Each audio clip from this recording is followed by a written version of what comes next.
Hello and welcome to our channel. In today's episode, we'll be talking about how the world betrayed and failed Congo. Don't forget to like, share and subscribe for more content like this. The story of the Democratic Republic of Congo, or DRC, is a sad one. From the pre-colonial times even till today, the country has faced really troubling times that has left its citizens poor and hungry, and its wealth plundered daily by powerful nations and multinational conglomerates. How did a country so promising and filled with vast natural resources become a country of toil, sweat and blood? The whole story involving Congo and its plundered vast resources actually make the headlines all over the world, with various international agencies and human rights groups speaking with little or no results in actually tackling the problem. In this video, we will be looking at how the world failed Congo, with special emphasis on its plundered wealth, which doesn't even trickle down to the country's citizens. Congo, also known as Congo Kinshasa, is a country in Central Africa. By a land area, the DRC is the second largest country in Africa and the 11th largest in the world. With a population of around 112 million people, the Democratic Republic of the Congo is the most populous official francophone country in the world. The national capital and largest city is Kinshasa, which is also the economic center. The country is bordered by the Republic of the Congo, Central African Republic, South Sudan, Uganda, Rwanda, Burundi, Tanzania, across Lake Tanganyika, Zambia, Angola, the Cabinda exclave of Angola, and the South Atlantic Ocean. The exploitation of Congo traces back to the 16th century, a green period when the territory became a significant source of slaves for colonial Brazil. As the transatlantic slave trade waned in the 19th century, Congo's resources, particularly rubber and ivory, became the focal point of plunder. Congo achieved independence from Belgium on 30th June 1960 and was immediately confronted by a series of secessionist movements, the assassination of Prime Minister Patrice Lumumba, and the seizure of power by Mobutu Sese Seko in a 1965 coup d'etat. Mobutu renamed the country Zaire in 1971 and imposed a harsh personalist dictatorship until his overthrow in 1997 by the First Congo War. The country then had its name changed back and was confronted by the Second Congo War from 1998 to 2003, which resulted in the deaths of 5.4 million people approximately. We cannot talk about Congo without mentioning someone who perhaps has a hand in the present misfortunes of the country, King Leopold II of Belgium. Leopold II, King of the Belgians, reigned from 1865 to 1909, led the first European efforts to develop the Congo River Basin, making possible the formation in 1885 of the Congo Free State, annexed in 1908 as the Belgian Congo and now the Democratic Republic of the Congo. Although he played a significant role in the development of the modern Belgian state, he was also responsible for widespread atrocities committed under his rule against his colonial subjects. Leopold's reign over the Congo Free State was brutal and a sheer show of merciless wickedness. The people of the Congo were forced to labor for valued resources, including rubber and ivory, to personally enrich Leopold. It is estimated that about half the Congolese population died from punishment and malnutrition. Many more suffered from disease and torture. Among those who weren't killed, many were punished by having a hand or foot amputated. The people of the Congo did not suffer these injustices without fighting back. Several rebellions were mercilessly put down under Leopold's direction. It is now over 120 years since King Leopold's hold on Congo ended. However, the resources of the country still haven't helped the citizens of the country, with a whopping 62% of the population living in poverty. A particular metal is the reason behind the global focus on the resources of Congo. Cobalt, a resilient, lustrous silver-gray metal, emerges primarily as a byproduct of nickel and copper mining. Its significance spans various industries, but it is most prominently recognized as a crucial component in the creation of rechargeable lithium-ion batteries, ubiquitous in electric vehicles, smartphones, laptops, and an array of electronic devices. Simply put, if you communicate through messages, surf the internet, or traverse in an electric vehicle, cobalt plays a role in your experience. However, despite its indispensability, excessive exposure to elevated cobalt levels can be hazardous, particularly for those engaged in mining and processing operations. The historical connection between cobalt and defense materialized during the First World War and gained momentum in the Second World War. The United States witnessed a 12-fold increase in cobalt importation from the Democratic Republic of the Congo DRC between 1938 and 1943, crucial for the production of jet engines. This surge in demand spurred a 20% yearly growth rate in cobalt mine production in the DRC. Cobalt's versatility extends beyond industry. It has become a geopolitical power source, heightening its demand on the global stage. Despite being a significant source of valuable minerals like copper, gold, coltan, cobalt, and diamonds, as well as boasting the second largest forest globally, the DRC remains one of the world's poorest countries. This paradoxical reality shows a humanitarian crisis marked by exploitation, child labor, unsafe working conditions, and corruption.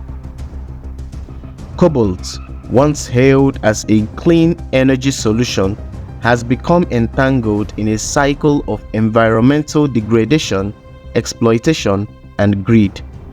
Approximately 60% of the world's cobalt supply, a crucial mineral powering electric vehicles or EVs and tech devices such as smartphones, tablets, and laptops, originates from the Democratic Republic of Congo DRC. This substantial production is primarily concentrated in what was formerly known as Katanga Province, a region rich in resources but plagued by widespread poverty and sporadic outbreaks of inter-ethnic violence. The mining industry in this region has attracted a significant influx of migrant laborers, particularly from the Kasai region, which itself has recently experienced substantial displacement. Unfortunately, this mining hub has become a focal point for a persistent human rights crisis directly linked to its natural resources. Alarming reports reveal that children as young as 10 engage in hazardous labor, toiling in trenches, laboring in rivers, and sorting minerals, often carrying sacks of ore heavier than their own body weight. Even those too young to actively work spend entire days in mining sites with their mothers, exposed to toxic fumes. Research conducted by Amnesty International and African Resource Watch (AfriWatch) in 2016 highlighted the severe health risks associated with chronic exposure to cobalt-containing dust, including fatal hard metal lung disease and various respiratory problems. Shockingly, the majority of mine workers lack basic protective equipment such as face masks or gloves. Despite previous estimates by UNICEF indicating that around 40,000 children were engaged in perilous and exploitative mining conditions in southern DRC, little progress has been made to safeguard these vulnerable individuals. The surge in mining activity has prompted many individuals to seek employment in the industry. While some find jobs in established industrial mines and large mining corporations, A significant number opt for artisanal mining.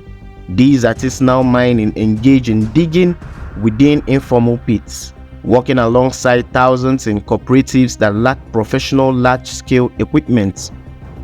In the Democratic Republic of the Congo, it is estimated that artisanal and small-scale mining provides employment for around 200,000 people, with an additional 1 million involved indirectly through trade and transport. However, this informal sector is fraught with danger and human rights violations, according to observers. It's been discovered and verified that artisanal mining occurs without the use of personal protective equipment amidst chaotic conditions. Tragically, mine collapses have resulted in numerous deaths and injuries. The perilous nature of this shadow economy became more evident when in October 2022, the US Department of Labor added lithium-ion batteries to a list of goods produced by child labor. This designation specifically pointed to the involvement of children in cobalt mining in the country. Siddharth Kara, a researcher specializing in modern slavery, recently published a book on the cobalt rush.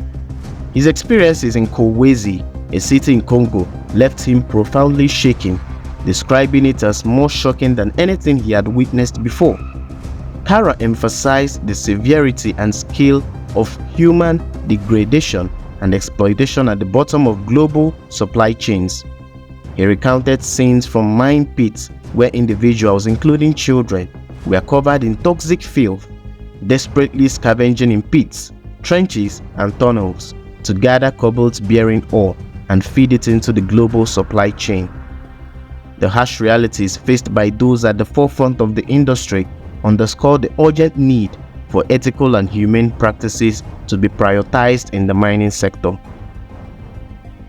The intersection of cobalt and slavery unfolds starkly in the DRC. As mentioned earlier, the country produces over 60% of the world's cobalt, mined extensively in the copper belts. Shockingly, of the 255,000 Congolese citizens engaged in cobalt mining, at least 40,000 are children. The work is often informal and small-scale, involving manual labor for meager earnings. The toll on miners is severe, with health challenges ranging from respiratory issues to fatal accidents. Tragically, up to 2,000 people lose their lives annually in cobalt mining accidents in the DRC. The abuses aren't confined to the mines. They extend to various groups, including truck drivers transporting minerals.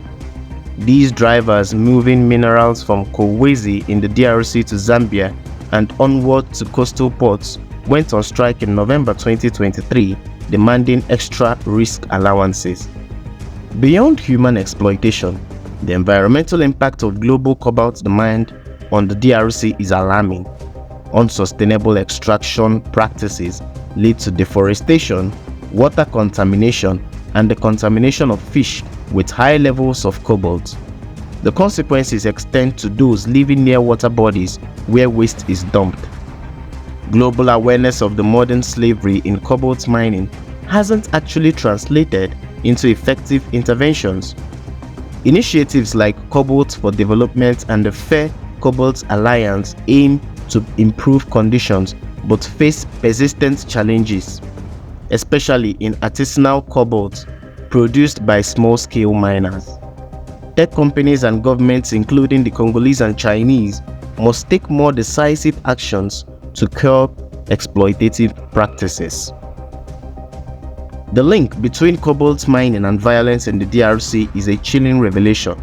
Researchers have tied cobalt mining to increases in violence and insecurity, with neighboring countries like Rwanda accused of funding rebel groups for cobalt extraction. The consequences include displacement, mass killings, and rape. The exploitation and corruption issues in the DRC, highlighted by the World Bank's suspension of funding, reveal internal challenges exacerbating the situation. Addressing this complex problem requires more than mere cessation of cobalt purchases from small-scale mining companies. While some tech giants like Apple have taken this step, it fails to tackle systemic issues such as poverty, driving families to rely on exploitative mining jobs. The emphasis should be on formalizing the cobalt mining industry, establishing regulated working environments, providing proper equipment, enforcing safety procedures, and eradicating child labor. The urgent need for a comprehensive, multi-stakeholder approach to address the humanitarian, environmental, and geopolitical dimensions of the cobalt industry cannot be overstated. Thank you for joining us today. Don't forget to like, share, and subscribe for more content like this. See you later.